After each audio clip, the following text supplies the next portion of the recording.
हा आपल्या भारतासाठी का महत्वाचा आहे? कारण हा एकमेव पॉइंट आहे सिलिगुडी कॉरिडॉर, ज्याद्वारे चीनला भारताच्या 8 म्हणजे 7 sisters plus Sikkim, north east India म्हणजे ईशान्य भारतातल्या 8 राज्यांसोबत त्याला डायरेक्ट कनेक्ट होता येतं. असं होऊ शकतं की बेगाने शादी में अब्दुल्ला दिवाना असा चीनचा रोल असू शकतो का? आणि चीन याचाच फायदा घेऊन बांगलादेशला इन्फ्रास्ट्रक्चर बांधून देऊन, त्यांना कर्ज उपलब्ध करून देऊन, त्यांना काही एअरपोर्ट, रेल्वे स्टेशन मॉडर्न पद्धतीचे बांधून, त्यांना त्यांच्या डेट ट्रॅप म्हणजे कर्जाच्या विळख्यात त्या पॉलिसीमध्ये अडकून. विद्यार्थी मित्रांनो, तुम्ही बघू शकता इथे तिस्ता रिव्हर आहे, ही तिस्ता रिव्हर, आणि इकडे नाही का आपला भारताचा भाग, आणि इकडे नाही का बांगलादेश, आणि इकडे चीन. तर यामध्ये ही जी तिस्ता रिव्हर आहे ही भारतासाठी आणि बांगलादेशसाठी दोघांसाठी लाईफलाईन आहे. नमस्कार महाराष्ट्रातल्या भावी अधिकारी, विद्यार्थी मित्र आणि मैत्रिणींनो, मी स्वप्न राठोड आपल्या सर्वांचे स्वागत करतो PWMPSC वाला या आपल्या युट्यूब चॅनलवर. विद्यार्थी मित्रांनो, सर्वसामान्य जनतेपासून तर स्पर्धा परीक्षेची तयारी करणाऱ्या विद्यार्थ्यांना एक साधा प्रश्न विचारला की भारताचा सर्वात मोठा पारंपरिक शत्रू कोणता?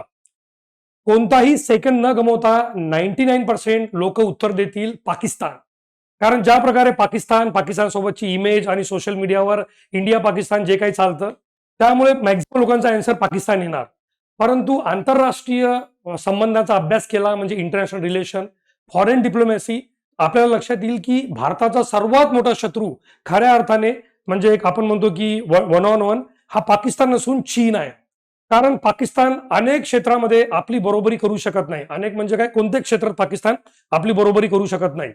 परंतु भारताची जेव्हा जेव्हा तुलना होते किंवा भारतावर जेव्हा जेव्हा टीका करण्यात येते आणि भारताची कोणत्याही देशासोबत बरोबरी करण्यासाठी तुलना होते, तेव्हा जपानच्या व्यतिरिक्त चायना हा सर्वात मोठा एक नका देश आहे. या चायना किंवा हा चायना कधीही भारतासोबत कोणत्या ना कोणत्या नवीन बाबतीत मुद्दामून संघर्ष तयार करतो आणि आंतरराष्ट्रीय स्तरावर आणि राष्ट्रीय स्तरावर भारताला एक शेजारी देश म्हणून त्रास देण्याचा कोणताही तो चान्स सोडत नाही. नुकतं हेच घडलेलं आहे विद्यार्थी मित्रांनो की भारत आणि चीन यामध्ये सिलिगुडी कॉरिडॉर म्हणजे एक जोडमार्ग असतो. तुम्ही बघू शकता मॅपवर सिलिगुडी कॉरिडॉर, भारत आहे, इकडे चीन आहे आणि इकडे बांगलादेश आहे. ते एक ट्रायंगल आहे, त्या ट्रायंगलसाठी हे भांडणं. आणि भारताला चिंतेचा विषय आहे तो म्हणजे तिस्ता नदी प्रकल्पावरून भारत चीन नवा संघर्ष. सर्वप्रथम तर तिस्ता नदी आपल्यासाठी का महत्वाची आहे आणि तिथे बांगलादेश नाही का चीन सोबत एक चीनी कंपनी सोबत नाही का करार करून तिथे नाही का फार मोठे इन्फ्रास्ट्रक्चर प्रोजेक्ट बांधतोय. भारतासाठी ही नक्की चिंतेची बाब आहे, कारण तिथे चीन येतोय आणि समजा चीनने तिथे परमनंट आपले आर्मी किंवा आपली कंपनीच्या मार्फत जे काही म्हणा एखाद्या कॉर्पोरेशन कंपनीच्या मार्फत आपलं अस्तित्व तिथे नेहमीसाठी उभं केलं तर भारताला फार मोठी प्रॉब्लेम येईल. हे सुद्धा थोड्या वेळा सांगतो मी तुम्हाला की हे प्रॉब्लेम आपल्याला काय आहे. तर बघा, तिस्ता नदी प्रकल्पावरून भारत चीनमध्ये नवा संघर्ष आणि चिकन नेक हा जो भाग इथे सांगितलेला आहे, चिकन नेक शब्द वापरलेला आहे, या चिकन नेक हालचाली वाढल्या आणि त्यामुळे भारताच्या चिंतेवर ड्रॅगनचं मोठं प्रत्युत्तर. आता योगायोगाने पंतप्रधान नरेंद्र मोदी हे सध्या इंडोनेशिया, ऑस्ट्रेलिया, न्यूझीलंड या 3 देशाच्या दौऱ्यावर आहे आणि इंडोनेशिया सोबत त्यांनी नाही का ब्राह्मोस मिसाईलचा एक नाही का हे केलेला आहे, करार केलेला आहे $630 मिलियन. ते सुद्धा चीनला कुठे ना कुठे झोमलं असेल. पण त्या इंडोनेशियासोबत करार होण्याच्या 1-2 दिवसापूर्वीच चीनने हा नका म्हणजे ही नका फालतूपणा करण्याचा प्रयत्न केला. विद्यार्थी मित्रांनो, तुम्ही बघू शकता इथे तिस्ता रिव्हर आहे, ही तिस्ता रिव्हर, आणि इकडे नाही का आपला भारताचा भाग, आणि इकडे नाही का बांगलादेश, आणि इकडे चीन. तर यामध्ये ही जी तिस्ता रिव्हर आहे ही भारतासाठी आणि बांगलादेशसाठी दोघांसाठी लाईफलाईन आहे, विशेष करून शेतकऱ्यांसाठी. आता या तिस्ता नदीचं जे पाणी वाटप आहे यासाठी भारत आणि बांगलादेशमध्ये फार जुना संघर्ष आहे. त्या संघर्षाबद्दल एक लवकर जाणून घेऊया. तो म्हणजे तिस्ता नदीचा जो वाद प्रामुख्याने कोरड्या हंगामात होतो, डिसेंबर ते मे. कारण भारत आणि बांगलादेश दोघांनाही डिसेंबर पासून जो एक थंडीचा काळ असतो तर मे महिन्यापर्यंत म्हणजे एक प्रखर उन्हाळ्याचा काळ, त्यामध्ये पाऊस नसतो. आणि हा नका कोरड्या हंगामाचा म्हणजे ड्राय सीझन मानण्यात येतो, जेव्हा नदीतील पाण्याची पातळी मोठ्या प्रमाणात घटते आणि तेव्हा उपलब्ध जे पाणी आहे त्याचं वाटप करण्यासाठी हा प्रॉब्लेम आहे. म्हणजे तिस्ता नदीचा आपल्याला सध्या आपण बघितलं, तिस्ता नदीचा भारत आणि बांगलादेशमध्ये सध्या प्रॉब्लेम नाही, कारण सध्या तर ती ओतप्रोत म्हणजे महापूर येतो तिथे, तर दोन्ही देशांना प्रॉब्लेम येतो. परंतु जेव्हा ड्राय सीझन असतं तर त्या ड्राय सीझनमध्ये जेवढं काही पाणी उपलब्ध राहतं त्या तिस्ता नदीमध्ये, त्याच्या न्याय वाटपावरून ही सर्वात मोठी म्हणजे संघर्ष उद्भवलेला आहे. बांगलादेश 50% वाटा मिळण्याची मागणी करत आहे की जेव्हा की सध्या त्याला 35 ते 36% एवढं पाणी मिळतं, पण तो अजून त्यात 14% वाढ करून 50% वाटा मिळण्याची मागणी करत आहे. आणि स्थानिक शेतीच्या गरजा पूर्ण करण्यासाठी भारत सध्या त्याहून अधिक पाणी वापरत आहे, कारण भारताचे 2 किंवा एक सर्वात महत्वाचं राज्य या तिस्ता नदीच्या पाण्याच्या वापरामुळे डायरेक्टली प्रभावित होऊ शकतो, तो म्हणजे बंगाल. 1983 मध्ये एक नका करार करण्यात आला होता भारत आणि बांगलादेशमध्ये. या 1983च्या पाणी वाटपाचं एक तात्पुरतं म्हणजे टेम्पररी सूत्र होतं, ज्यानुसार भारताला 39% तर बांगलादेशला 36% वाटा देण्यात आला होता. म्हणजे आपण काही वन साईड तर पाणी शेअर केलं नाही. 39% आपल्याला आणि केवळ 3% बांगलादेशला कमी म्हटलं होतं. तरी पण या नैसर्गिक संसाधनावर मानवाने ज्या प्रकारे स्वतःचा मालकी हक्क दाखवलेला आहे, तर 1% जरी कमी भेटला तर मनुष्याचा इगो हर्ट होतो. हा तर अख्खा देश आहे. तर मात्र याला कधीही कायमस्वरूपी आणि बंधनकारक कराराचे स्वरूप दिले गेले नाही. 2011 मध्ये एक नका झाला होता आणि तो जवळपास पूर्णत्वास येणार होता. दोन्ही देशाचे मुत्सद्दी एका कराराला अंतिम स्वरूप देण्याच्या अगदी जवळ पोहोचले होते आणि हा मनमोहन सिंग यांच्या डिप्लोमॅसीचा फार मोठा एक विजय मानण्यात येणार होता.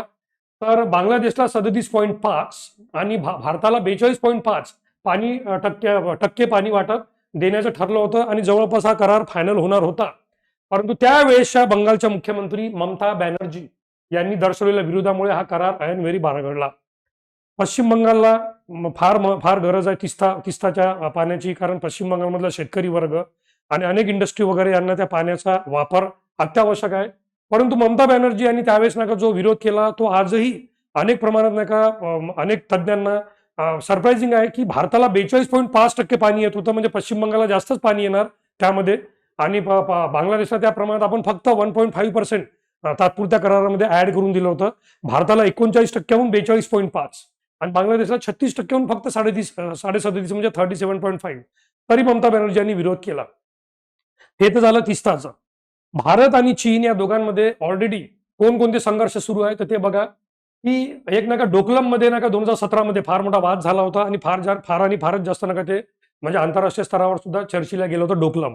त्यानंतर गलवान व्हॅलीमध्ये, ज्यावर सलमान खानची मूवी गलवान याच नावाने येणार आहे आणि वेळेवर त्याचं नाव मातृभूमी करण्यात आलं तर गलवान. त्यानंतर नका पॅंगसोंग तो इथे नका 2020 मध्ये पुन्हा भारत आणि चीनी सैनिक एकमेकांसमोर आले. त्यानंतर नका स्टँड ऑफ झालं तिथं डेस्पॅंग मध्ये आणि सरतात शेवटी नका 2021 मध्ये तवांग मध्ये. म्हणजे 2017, 2019, 2020 आणि 2021 प्रत्येक वर्षी भारत आणि चीन यांचा संघर्ष होतोय. कधी सैनिकांची कॅज्युलिटी होते तर कधी एकमेकांसमोर येऊन नका ते फक्त एकमेकांना प्रतिकात्मक विरोध दर्शवण्याचा प्रयत्न करतात. तर भारत आणि चीन, आणि यामध्ये भांडणाचं मेन कारण काय आहे की चीन आणि भारत दोघांमध्ये आजपर्यंत जी मॅकमोहन लाईन आहे ती नका आतापर्यंत भारताने मान्य केलेली आहे पण चीनने मान्य केलेली नाही. ज्या प्रकारे भारत आणि पाकिस्तान LOC दोन्ही देशांनी मान्य केलेली आहे, फक्त काश्मीरचा विषय उरलेला आहे. परंतु भारत आणि चीन या दरम्यान तर लाईन ऑफ ऍक्च्युअल कंट्रोल, त्याला मॅकमोहन लाईन म्हणतात, ती अजूनपर्यंत चीनने मान्य केलेली नाही. आणि स्ट्रॅटेजिक लोकेशन मध्ये जेव्हा आपण गोष्ट करतो स्ट्रॅटेजिक लोकेशन, तर चायना नेहमी भारताच्या अनेक स्ट्रॅटेजिक लोकेशनवर स्वतःचा हक्क दाखवण्याचा प्रयत्न करतो. यामध्ये विद्यार्थी मित्रांनो दुसरा प्रॉब्लेम तिस्ता नदी म्हणजे तिस्ता रिव्हरचा जो डिस्प्यूट आहे, तिथे बांगलादेश आणि चीन या दोघांमध्ये तिस्ता रिव्हरवर भरपूर मोठं बांधकाम करण्यात येणार आहे. म्हणून ते भारतासाठी चिंतेची गोष्ट आहे की ज्या भारताला सध्या 39% एवढा मॅक्झिमम शेअर म्हणजे महत्वाचा शेअर भेटतो पाण्याचा वाटा, उद्या चीन तिथे आल्यामुळे या पाण्याच्या वाटपामध्ये सुद्धा काही नवीन संघर्ष निर्माण होईल का? आणि चीन असं होऊ शकतं की बेगाने शादी में अब्दुल्ला दिवाना असा चीनचा रोल असू शकतो का? आणि चीन याचाच फायदा घेऊन बांगलादेशला इन्फ्रास्ट्रक्चर बांधून देऊन, त्यांना कर्ज उपलब्ध करून देऊन, त्यांना काही एअरपोर्ट, रेल्वे स्टेशन मॉडर्न पद्धतीचे बांधून, त्यांना त्यांच्या डेट ट्रॅप म्हणजे कर्जाच्या विळख्यात त्या पॉलिसीमध्ये अडकून बांगलादेशच्या खांद्यावर बंदूक ठेवून भारतावर गोळी चालवणार का? याचा आंतरराष्ट्रीय संबंधातून अभ्यास करणं आवश्यक आहे. आता सिलिगुडी कॉरिडॉर जो आहे हा आपल्या भारतासाठी का महत्वाचा आहे? कारण हा एकमेव पॉइंट आहे सिलिगुडी कॉरिडॉर, ज्याद्वारे चीनला भारताच्या 8 म्हणजे 7 sisters plus Sikkim north east India म्हणजे ईशान्य भारतातल्या 8 राज्यांसोबत त्याला डायरेक्ट कनेक्ट होता येतं. सिलिगुडी कॉरिडॉर तुम्ही बघू शकता, सिलिगुडी कॉरिडॉर इथे लोकेटेड आहे आणि नाही का 60 किलोमीटर टू 170 किलोमीटरचा हा परीघ आहे. इथे तुम्ही बघू शकता चायना आणि नाही का इकडे बांगलादेश आणि इकडे इंडिया. आता तिस्ता रिव्हर आणि सिलिगुडी कॉरिडॉरचा जे लोकेशन आहे ते जवळपास सेम टू सेम सारखं आहे आणि त्यामुळे त्या तिस्ता रिव्हरवर डॅम वगैरे बांधून दिला या चायनीज कंपनी किंवा चायनाने बांगलादेशला, आणि त्याद्वारे सिलिगुडी जोडमार्गावर त्यांनी आपलं प्रभुत्व मिळवलं. भारताला एवढा मोठा प्रॉब्लेम निर्माण होईल की त्याचा आपण विचार करू शकत नाही. पश्चिम बंगालमधला जो सिलिगुडी कॉरिडॉर आहे आणि यात पश्चिम बंगालला तिस्ता नदीच्या पाण्याचा सर्वात जास्त गरज आहे, तर पश्चिम बंगालमधला सिलिगुडी कॉरिडॉर हा 22 किलोमीटर रुंदीचा एक अत्यंत महत्वाचा मार्ग आहे. बॉटल नेक म्हणतात याला, कधी कधी याला चिकन नेक किंवा बॉटल नेक म्हणतात. आणि मुख्य भूभागाला ईशान्येकडली 8 राज्य म्हणजे 7 सिस्टर्स प्लस सिक्कीम जोडणारा हा एकमेव भूमार्ग आहे. विचार करा. ठीक आहे. सिलिगुडी जो आहे ना, सिलिगुडी कॉरिडॉर हा ईशान्येकडल्या 7 राज्य आणि सिक्कीम म्हणजे त्यांना आपण 8 बहिणी म्हणतो भारताच्या, तर त्या एकमेव भूमार्ग आहे. एवढंच नाही तर भारताच्या मिलिटरीसाठी आणि आर्थिक पुरवठा साखळा म्हणजे सप्लाय चेन आणि या भागातल्या 4 कोटीहून अधिक लोकांची उपजीविका करणारा हा अत्यंत महत्वाचा मार्ग आहे. हा त्यांची लाईफलाईन म्हणजे जीवनवाहिनी ठरतो. मग आता या सिलिगुडीमध्ये जर नका चायना आला आणि चायनाने नका तिथे नका त्यांचा नका प्रकल्प साधला, तर भारताला या सिलिगुडी महामार्गावरून सिक्कीम, पश्चिम बंगाल या राज्यांचा तर प्रॉब्लेम आहेच. परंतु तुम्ही बघू शकता की या साऊथ डोकलम मधूनच या चीनने आपल्याला पहिले त्रास दिला 2017 मध्ये. आता तो बांगलादेश सोबत नाही का समजा हा प्रोजेक्ट करतोय, तर आपल्याला हा प्रॉब्लेम किती वाढू शकतो त्याची सिरियसनेस तुम्हाला हे लक्षात येईल की चीन सोबत बांगलादेशचा तिस्ता प्रकल्प बांगलादेशात बीजिंगचा प्रभाव अधिक वाढू शकतो. आणि मी म्हटल्याप्रमाणे आपण पाकिस्तानला अर्ध्या रात्री उठून उत्तर देऊ शकतो. पण सध्या चीन सोबत आपल्याला भांडणं घेणं किंवा युद्ध करणं हे परवडण्यासारखं जरी असलं, परंतु नुकसान त्यामध्ये दोन्ही देशाचं होईल, तर डेफिनेटली भारताचं जरा त्यात जास्त नुकसान होईल. कारण चीन कुठे ना कुठे रिसोर्सेसमध्ये आपल्यापेक्षा थोडा समोर तर आहेच डेफिनेटली, मॉडर्न वॉरफेअरमध्ये सुद्धा. हा प्रकल्प सिलिगुडी कॉरिडॉरच्या जवळ आहे, तिस्ता प्रकल्प, जिथे चायनीज कंपन्या बांगलादेशला महत्वाचे इन्फ्रास्ट्रक्चर म्हणजे पायाभूत सुविधा बांधून देत आहे त्या तिस्ता नदीच्या किनाऱ्यावर. हा सिलिगुडी कॉरिडॉरच्या जवळ आहे हा प्रोजेक्ट, जो भारताच्या ईशान्य भारताच्या 8ही राज्याशी एक महत्वाचा दुवा आहे आणि या 8ही राज्यांसाठी तो लाईफलाईन आहे तिथलच्या 4 कोटी जनतेसाठी. यासोबत नदी व्यवस्थापन म्हणजे वॉटर रिव्हर मॅनेजमेंट आणि कनेक्टिव्हिटीच्या बाबतीत ढाकासोबत अधिक मजबूत द्विपक्षीय सहकार्यासाठी भारत प्रयत्न करण्याची शक्यता आहे. कारण मागच्या एका वर्षापासून तुम्ही बघितलं असेल की बांगलादेशमध्ये हिंदू जनतेला फार जास्त त्रास होतोय. काही हिंदू जनतेला फार वाईट पद्धतीने तिथे म्हणजे त्रास देण्यात आला, काही लोकांची जीवनहानी पण झाली. यामुळे भारत आणि बांगलादेश हे संबंध थोडे ताणावले गेले. एवढंच नाही की बांगलादेशची ज्या पंतप्रधान होते शेख हसीना, ज्यांच्या काळात भारत आणि बांगलादेशचे संबंध फार एकदम उंचावले होते, त्या शेख हसीना यांनाच बांगलादेश सोडून भारतामध्ये शरण घ्यावी लागली. आणि त्यानंतर नका तिथे नका एक नका तात्पुरते पंतप्रधान बनले होते माजी नका नोबेल पारितोषिक विजेते मोहम्मद नका युनिस म्हणून. आणि सोबतच नका आता जे नवीन पंतप्रधान आलेले आहे ते सुद्धा आल्या त्यांनी चीन सोबत नका संबंध वाढवला, जवळीक वाढवली. भारतासाठी आंतरराष्ट्रीय संबंधाने आणि फॉरेन डिप्लोमॅसी हे नका दोन्ही नका धोक्याचं आहे. त्यामुळे भारत आता यासंबंधी काय करेल हे बघण्यासारखं आहे. आणि तिस्ता ही केवळ भारत आणि बांगलादेश यांच्यात सामायिक असलेली नदी नाही, तर ती दीर्घकाळापासून राजनैतिक वाटाघाटी, ज्याला म्हणतो आपण डिप्लोमॅटिक शेअरिंग, पाणी वाटपाचे वाद आणि प्रादेशिक भूराजकीय स्पर्धेच्या केंद्रस्थानी राहिलेली आहे. तर राजनैतिक वाटाघाटीसाठी आपल्याला तिस्ता नदी फार महत्वाची आहे आणि त्या तिस्ता नदी जो सिलिगुडी कॉरिडॉर आहे तो सुद्धा फार महत्वाचा आहे. तर या मॅपवरून तुम्हाला माहित पडेल विद्यार्थी मित्रांनो की इथे ही तिस्ता नदी, इथे नका इंडिया, इकडे चायना आणि इकडे बांगलादेश. तुम्ही बघू शकता चायना या तिस्ता नदीच्या माध्यमातून बांगलादेश सोबत संबंध बनवून भारताला कसा एक सँडविच बनवू शकतो, ज्या सँडविचमध्ये किंवा वडापावमध्ये जो वडा मधात असतो आणि वरून त्याला दोन्हीचं प्रेशर असतं, तसं भारत आणि बांगलादेश या डिप्लोमॅटिक प्रेशरमध्ये भारत कुठे ना कुठे इथे दबू शकतो. आणि एक वेळा तिस्ता रिव्हरवर प्रोजेक्ट बांधल्यानंतर चीनचा प्रभाव वाढल्यानंतर पाण्याच्या शेअरिंगमध्ये काही बदल झाला, आपल्या भारताच्या शेतकऱ्यांना ड्राय सीझनमध्ये येणारा प्रॉब्लेम, पाण्याचा इतरही गोष्टीसाठी वापर आणि त्यामुळे ह्युमन डेव्हलपमेंट होणारा परिणाम हा फार म्हणजे डेंजरस होऊ शकतो.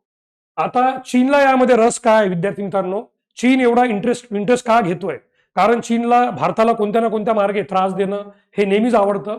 तर चीनने कर्ज, बांधकाम कॉन्ट्रॅक्ट आणि नदी व्यवस्थापन प्रकल्पाच्या माध्यमातून दक्षिण आशियामध्ये आपला आर्थिक आणि पायाभूत सुविधांचा विस्तार केलेला आहे. त्याला म्हणतो आपण बेल्ट अँड रोड इनिशिएटिव्ह, जे तुम्हाला दाखवतो इथे मी की ही चायनाची स्ट्रिंग ऑफ पर्ल पॉलिसी आहे. म्हणजे चायना ऑलरेडी भारताच्या आजूबाजूला कसं आपलं सैन्य उभं करतोय की तो बघा, पाकिस्तानचा गोदार पोर्ट, हे जे लाल डॉट आहे इथे नका People's Liberation Army and Navy, ज्याला प्लॅन म्हणतात, म्हणजे चायनाची सेना. पाकिस्तानच्या गोदार पोर्टमध्ये, मग अरबी समुद्राचा भाग बघितला तर इकडे मालदीवमध्ये, श्रीलंकेमध्ये हॅम्बनटोटा पोर्ट. श्रीलंकेला त्यांनी प्रचंड कर्ज दिलं आणि ज्यावेळेस श्रीलंका कर्ज परत करू शकत नव्हता, तर त्या कर्जाच्या मोबदल्यात त्यांनी सर्वात महत्वाचा स्ट्रॅटेजिक पोर्ट हॅम्बनटोटा पोर्ट 99.5 वर्षासाठी स्वतःकडे घेऊन घेतला. आता त्या श्रीलंकेच्या हॅम्बनटोटा पोर्टवर चायनीज सैनिक तिथे परमनंट बसलेले आहे आणि ते इथून भारतावर नजर ठेवू शकतात. त्यानंतर पाकिस्तानच्या गोदार पोर्टवरून ते भारतावर नका नजर ठेवू शकतात किंवा हल्ला करू शकतात. बांगलादेशच्या चिटगांग पोर्टवरून सुद्धा ते भारताला हमला करू शकतात. म्यानमारच्या नका या सिटवे पोर्टमधून सुद्धा इथून नका ते समुद्री मार्गे आपल्याकडे येऊ शकतात किंवा ते सरळ नका आपल्यावर हमला करू शकतात. अशा प्रकारे चायनाने ऑलरेडी आपल्या आजूबाजूला अनेक जागी स्वतःचं सैन्य उभारणं चालू केलेलं आहे. याला चायनाची स्ट्रिंग ऑफ पर्ल पॉलिसी किंवा बेल्ट अँड रोड इनिशिएटिव्ह म्हणतं. याच BRIचा एक भाग म्हणून चायना पुन्हा बांगलादेशला या तिस्ता नदीवर काही प्रकल्प आणि काही इन्फ्रास्ट्रक्चर बांधून देणार आहे सिलिगुडी कॉरिडॉरवर. म्हणजेच नाही का, बांगलादेशला पहिले तो भरपूर कर्ज देईल आणि जेव्हा बांगलादेश नाही का कर्ज वापस करू शकणार नाही तेव्हा तिथे बांगलादेशमध्ये स्वतःची सैन्य वगैरे उभारणार आणि तिथून सुद्धा आपल्या भारतावर नाही का एक धोका निर्माण होईल या प्रकारे. म्हणून नाही का चायनाची नाही का जी डेट पॉलिसी आहे, डेट ट्रॅप पॉलिसी, ज्यांनी ऑलरेडी नाही का श्रीलंका, मालदीव, पाकिस्तान या देशांनी त्याचा फटका खाल्लेला आहे. बांगलादेश सुद्धा त्याच मार्गावर आहे. आणि याच्यामध्ये आता रिंग ऑफ फायर हा जॉग्राफिकली कन्सेप्ट वेगळा आहे, परंतु भारत आणि चीन या दोघांच्या भांडणाला रिंग ऑफ फायर असं म्हणण्यात येतं. कारण सर्वात महत्वाची बाब विद्यार्थी मित्रांनो, की या रिंग ऑफ फायर मध्ये की ड्रायव्हर्स ऑफ कॉन्फ्लिक्ट जे आहे की trilateral dispute between India and China since 1962 1962 पासून. The India China border is a continuous arc of tension stretching over 3488 kilometre. Sometimes it is also known as the conflict of ring of fire. तर चायनाचा आणि ring of fire वेगळा concept आहे जॉग्राफीमध्ये, पण भारत आणि चीनच्या टेन्शनला रिंग ऑफ फायर म्हणतात. तुम्ही बघू शकता इथे इंडिया, इकडे नका पूर्ण चायना आणि इकडे नका बांगलादेश. अशा प्रकारे नका ही सर्वात मोठी डिप्लोमॅटिक आपल्यासाठी नका टेन्शन आहे. अक्साई चीनचा हा जो प्रॉब्लेम आहे, अक्साई चीन यामध्ये ऑलरेडी नका चायना लुडबुड करतो भारताचा भाग असून सुद्धा. आणि त्यानंतर नका मग गलवान व्हॅलीमध्ये झालेलं मॅटर, पँगॉंग मध्ये झालेलं मॅटर, डोकलम मध्ये झालेलं मॅटर आणि अरुणाचल प्रदेशला तो साऊथ तिबेट म्हणतो. मुद्दामून या अरुणाचल प्रदेशला नेहमी त्यांच्या मॅपमध्ये दाखवतो, आंतरराष्ट्रीय मॅपमध्ये, आणि भारताचं रक्त खळून देतो. या सगळ्या गोष्टीवर विद्यार्थी मित्रांनो भारताने कसं उत्तर दिलं पाहिजे हे कमेंट बॉक्समध्ये तुमचे नक्की उत्तर सांगा. आणि तिस्ता प्रकल्प आणि सिलिगुडी कॉरिडॉर मार्ग भारतासाठी अत्यंत महत्वाचा आहे. आंतरराष्ट्रीय संबंधाच्या याच्यातून राज्यसेवेच्या परीक्षेला सुद्धा तुम्हाला हे कामी पडू शकतं आणि चालू घडामोडीला सुद्धा तुम्हाला ही माहिती अत्यंत महत्वाची ठरेल. नक्की आपले फीडबॅक सांगा, पण या प्रश्नाचे नक्की उत्तर द्या की भारताने चीनला यावर कशा प्रकारे उत्तर द्यायला हवे. तोपर्यंत जय हिंद, जय महाराष्ट्र.